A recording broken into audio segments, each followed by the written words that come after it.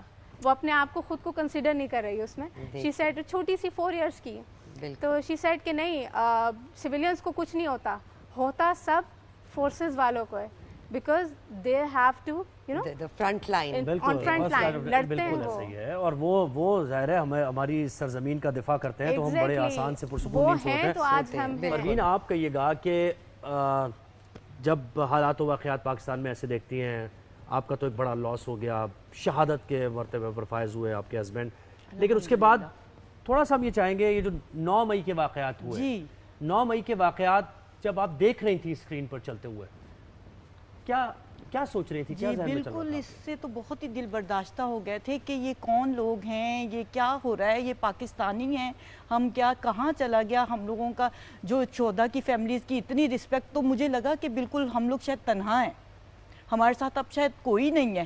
اس time تو ایسی feeling آ رہی تھی کہ پہلے جس طرح سے تھا لگتا تھا کہ ہم اکیلے نہیں ہیں, پوری قوم ہے ہمارے ساتھ, لیکن اس ٹائم تو یوں لگ رہا تھا کہ جیسے آج ہم لوگ تنہا ہو گئے, ہمارے ساتھ شاید کوئی بھی نہیں ہے.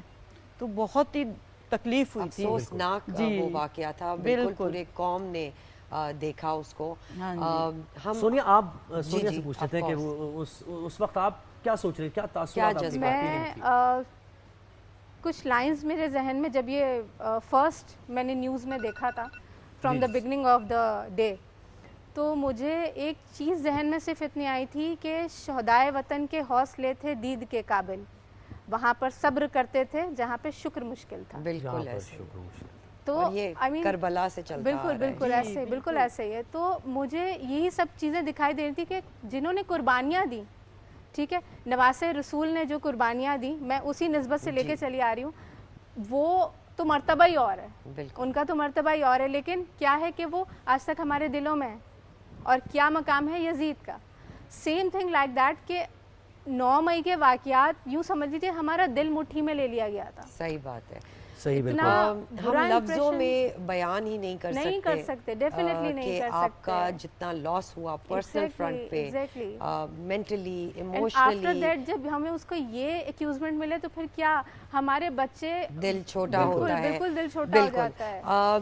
سونیا اینڈ پروین, آپ دونوں کا بہت بہت شکریہ, آپ نے اس اور اس سبجیکٹ پہ آپ نے اپنی پرسنل لائف کو سامنے رکھتے ہوئے ہمارے لوگوں سے ہمارا یہی, اور آپ کو ہم یہ کہیں گے کہ پوری قوم آپ کے ساتھ کھڑی ہے.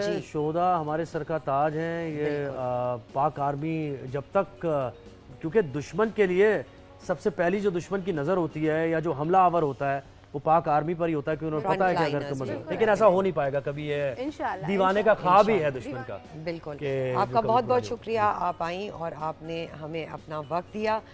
مزید کچھ مہمانوں سے ملاقات کریں گے, لیکن ایک چھوٹی سی بریک کے بعد, کہیں مت جائیے.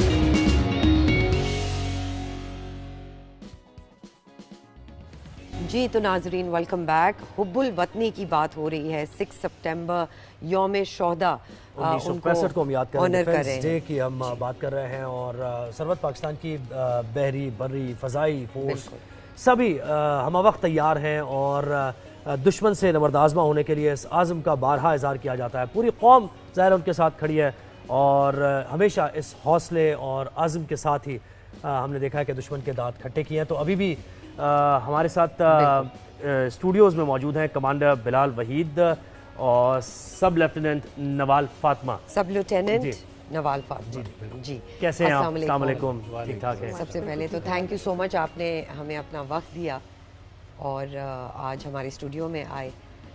اچھا, ہم ڈیفنس ڈے پر اس وقت کو ذرا سا یاد کر رہے ہیں. ہم نے ابھی شہدا کی فیملی سے بھی بات کی, اور پاکستان دہشت گردی کے چیلنج سے تو ہمیشہ افغانستان کو لے کر, پھر بھارت ہے. انفارچونیٹ بات ہے کہ ہم اس سے امن چاہتے ہیں, لیکن ہمارے نیبرز میں خاص طور پہ بھارت تو بڑا وہ انریسٹ اور انفلٹریشن. 65 کی بات کرتے ہیں, اس جذبے سے متعلق آپ نے کیا پڑھا, اپنے سینئر سے کیا سنا, اس وقت جذبہ کیا تھا؟ پاکستان بنے ہوئے کچھ ہی سال ہوئے تھے, ریسورسز بھی نہیں تھے, لیکن اس طریقے سے ہم نے رسپونڈ کیا. کیا کہیں گے آپ؟ بالکل آپ نے بہت ایپٹلی اس کو پوائنٹ آؤٹ کیا ہے.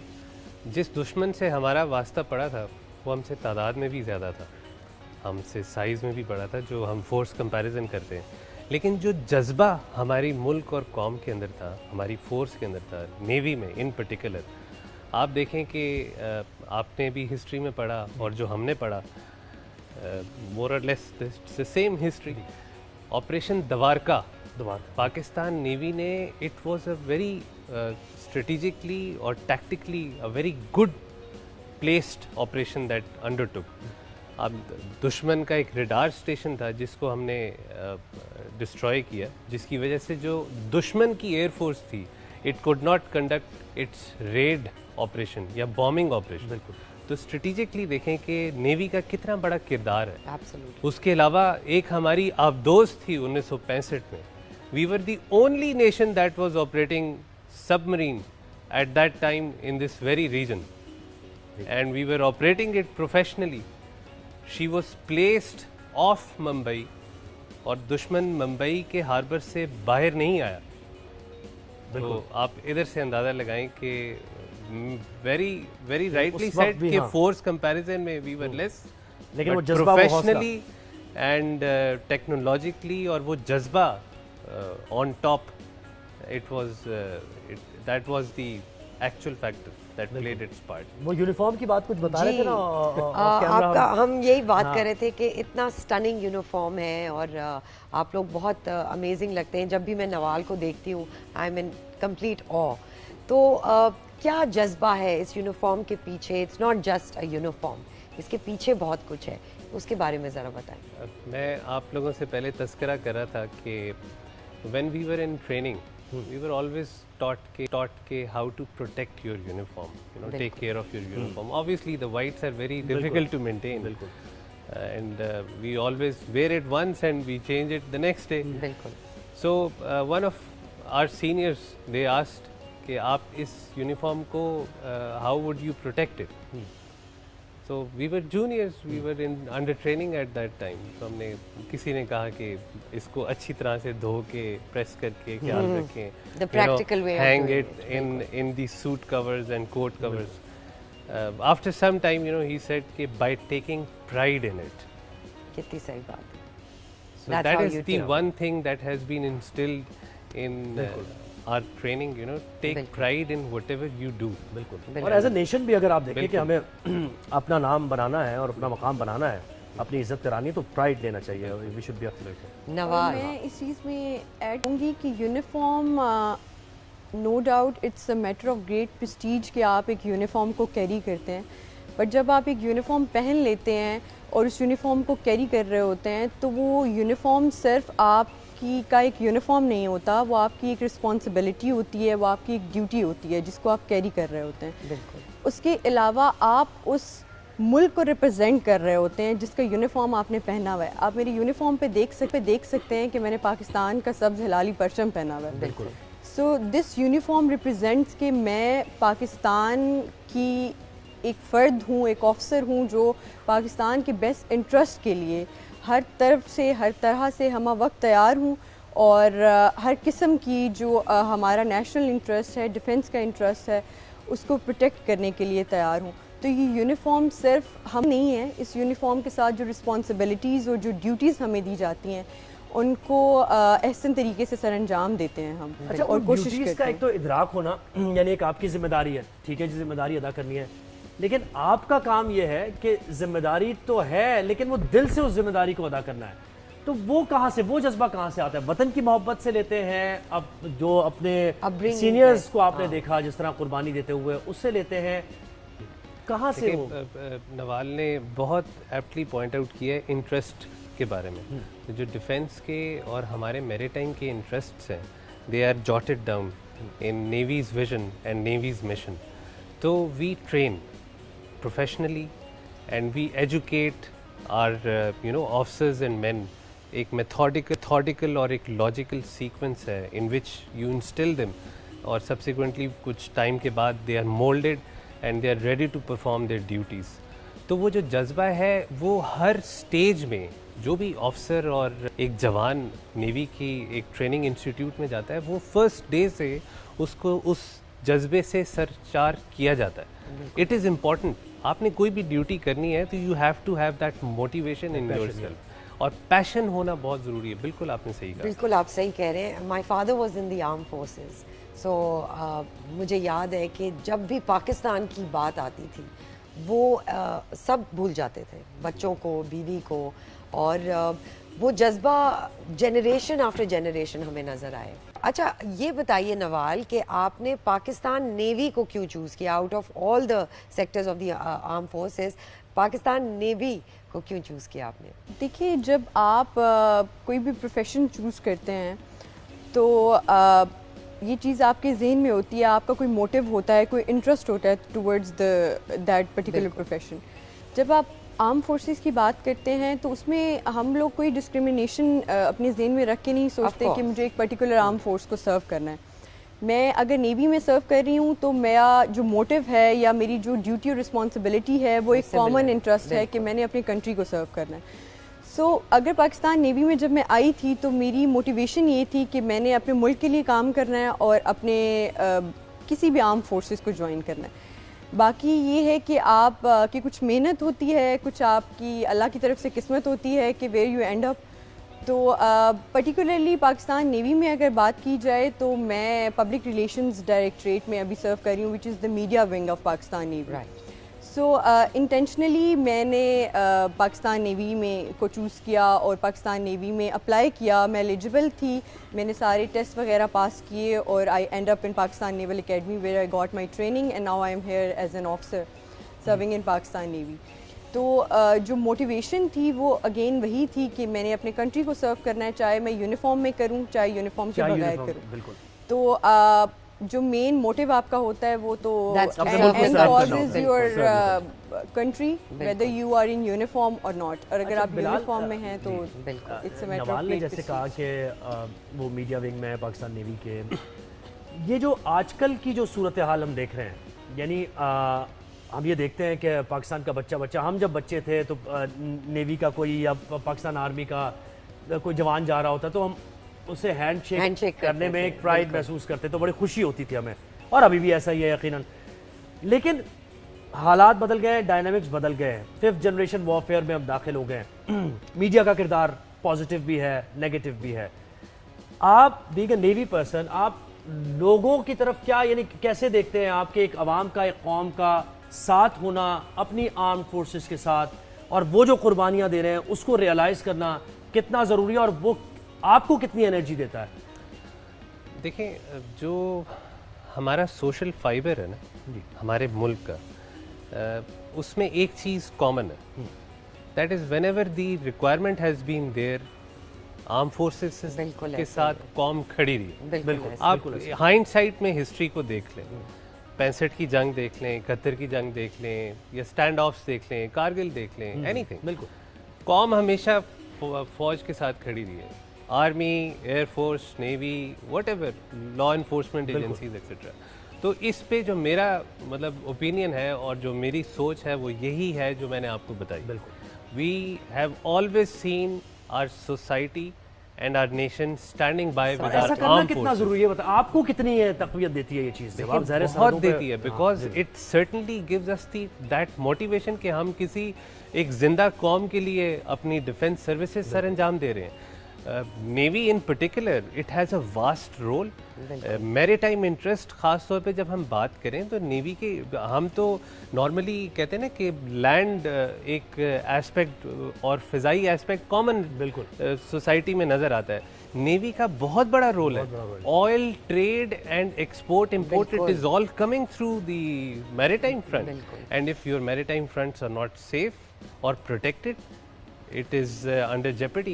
That is one of the biggest role and duties that Navies is undertaking, and it is providing free trade and free oil export, freedom of navigation to the international seafarers جو navigate کرتے ہیں سمندروں سے. تو یہ ایک بڑا ہمارا انٹرنیٹ بھی اس سے متاثر ہوتا ہے, اور آپ لوگ بہت اچھے سے اس کو پروٹیکٹ کریں. نوال, جب آپ نے اپنی فیملی کو بتایا کہ آپ کا یہ انٹرسٹ ہے, تو ان کا کیا ریئیکشن تھا؟ کیا آپ کی فیملی میں اور بھی لوگ آرم فورسز میں رہے ہیں, so it's a culture in the family, اور کیا تھا اس کو آپ ذرا ایکسپلین کیجیے گا. میری فیملی میں مجھ سے پہلے کوئی آرم فورسز میں نہیں تھا, میری امیڈیٹ فیملی میں, and also I am the first from my family to be in the navy. تو میرے پیرنٹس جو تھے دے ور ویری ہیپی, کیونکہ ہمارے یہاں تو براٹ اپ ہی ایسا ہوتا ہے کہ ہمیں بہت پیار ہوتا ہے اپنی آرم فورسز سے, اور وہ پیشن اور وہ لگاؤ جو اپنی آرم فورسز کی طرف ہوتا ہے, ہم نے اپنے بڑے بزرگوں سے بھی یہی سنا ہے اور اپنے ماں باپ کو بھی یہی دیکھا ہے کہ وہ بچپن سے ہماری اپ برنگنگ ہی ایسی کرتے ہیں کہ ہمارے اندر آٹومیٹیکلی ان کی وہ افیکشن جو ہے وہ انسٹل ہوتی ہے. تو my parents were very happy and they were very supportive toward it کہ جائیں آپ اور ضرور جائیں. اور پاکستان نیوی بیسیکلی ایک ایسی فورس ہے, پرٹیکولرلی اگر میں بات کروں تو خواتین کے لیے بہت سیف اور بہت اچھی اپرچونیٹیز پرووائڈ کرتی ہے. اس میں کچھ چیزیں یہ ہیں کہ ویریس ڈپارٹمنٹس ہیں پاکستان نیوی کے جہاں پہ خواتین جو ہیں وہ سرو کر رہی ہیں, سپورٹنگ رول میں ہیں, نان کامبیٹ برانچز میں, لیکن بہت واسٹ اسکوپ ہے خواتین کے لیے اور بہت زیادہ اپرچونیٹیز ہیں.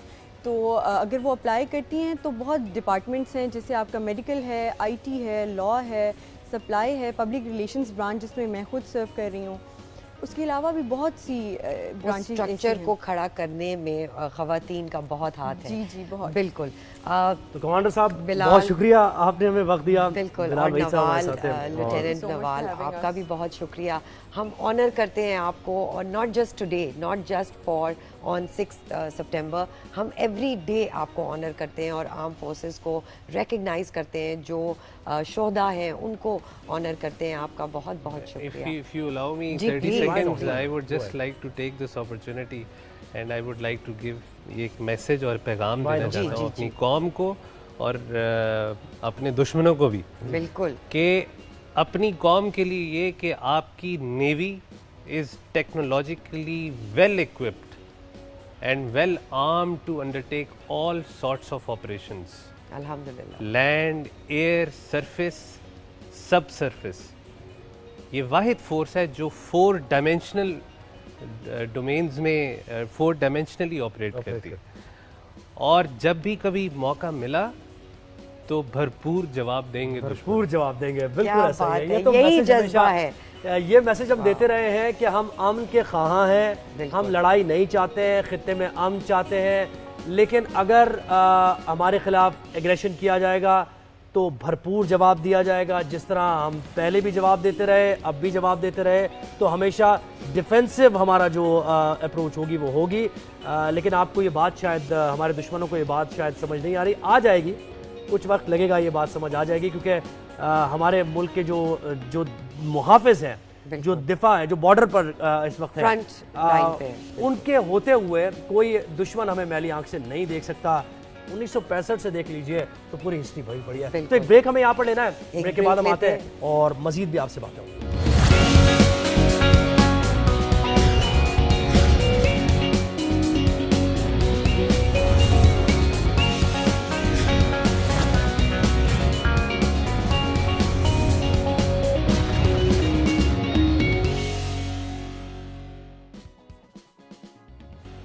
ویلکم بیک ناظرین. اب ہم بات کریں گے اپنے اوورسیز پاکستانیوں سے جو پاکستان سے باہر رہ کے پاکستان کے قریب ہیں. ہمیشہ ہم بات کرتے ہیں اوورسیز پاکستانی سے, اور ہمیں بہت سی چیزیں پتہ چلتی ہیں اور وہ اپنے وزڈم اور اپنے ایکسپیرینس سے ہمیں بہت کچھ بتاتے ہیں آنے والی جنریشنز کے لیے. عبدالرافع سعودی عربیہ سے ہمیں جوائن کر رہے ہیں, اور شزا مطلوب آسٹریلیا سے ہمیں جوائن کر رہی ہیں. السلام علیکم, تھینک یو سو مچ, آپ نے ہمیں وقت دیا. وعلیکم السلام. اچھا شزا, پہلے تو یہ بتائیے, آسٹریلیا بہت ایک امیزنگ کمیونٹی ہے وہاں پہ. ہم بہت ساری سیکٹرز دیکھتے ہیں جہاں پاکستانی موجود بھی ہیں اور جن کے لیے بہت پوٹینشیل بھی ہے. کون سے سیکٹر میں آپ دیکھتی ہیں کہ پاکستانیوں کے لیے سب سے زیادہ ونڈو اوپن ہے؟ جی, یہاں پاکستان میں بھی, یہاں آسٹریلیا میں واقعی کمیونٹی جو ہے وہ ریلیٹیولی کمپیریٹیولی دوسری کنٹریز سے زیادہ اسٹرانگ ہے پاکستانیوں کی. اور یہ میں مطلب